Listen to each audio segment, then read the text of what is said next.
बिस्मिल्लाहिर्रहमानिर्रहीम। अस्सलाम वालेकुम दोस्तों, आज की हमारी वीडियो का टॉपिक है क़यामत का दिन। The day of judgment is a significant concept in Islamic eschatology. It refers to the final day when the world will end, all beings will be instructed and each person will be judged by Allah based on their deeds. क़यामत का दिन वो दिन है जब दुनिया का निज़ाम ख़त्म कर दिया जाएगा और तमाम इंसानों को दोबारा ज़िंदा करके उनके अमाल का हिसाब लिया जाएगा। ये दिन अल्लाह ताला के अदल व इंसाफ का दिन होगा।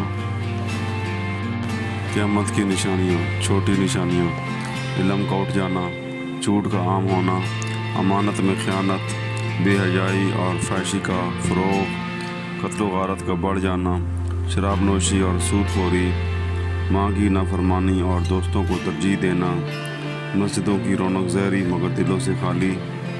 बड़ी निशानियाँ, इमाम महदी का ज़हूर, दज्जाल का खरूज, हज़रत ईसा अलैहिस्सलाम का नुज़ूल, याजूज माजूज का खुरूज, सूरज का मगरिब से तुलू होना, तूफ़ान का ज़हर होना, ज़मीन से एक जानवर दाबतुल अर्द का निकलना, 3 बड़े ज़लज़ले मशरिक़ मगरिब और जज़ीरतुल अरब में, कुरान का उठा लिया जाना, आग का ज़हर होना जो लोगों को मैशर की तरफ हाँकेगी। अब क़यामत के दिन के अहम वाक़यात। सूर का फूंका जाना, हज़रत इसराफील अलैहिस्सलाम सूर फूंकेंगे जिससे सब कुछ फ़ना हो जाएगा। दोबारा ज़िंदगी, दूसरा सूर फूंका जाएगा और तमाम इंसान ज़िंदा होकर मैदान हशर में जमा होंगे। हिसाब किताब, हर शख्स को उसके अमाल की मुकम्मल तफसील दी जाएगी। मीज़ान, अमाल को मीज़ान तराजू में तोला जाएगा।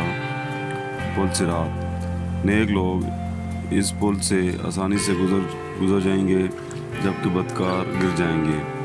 शफात, नबी करीम सल्लल्लाहु अलैहि वसल्लम की शफात से बहुत से गुनाहगार बख्श दिए जाएंगे। जन्नत दोज़ख, आखिर में नेक लोग जन्नत में दाखिल होंगे और बदकार लोग दोज़ख में। क़यामत का दिन क्यों अहम है? ये दिन अल्लाह की मुकम्मल अदालत का मंज़र है। हर छोटा बड़ा अमल सामने लाया जाएगा। नेकी और बदी का पूरा हिसाब होगा। अपनी ज़िंदगी का आगाज़ इसी दिन से होगा। आप कुरान और हदीस से दलाइल।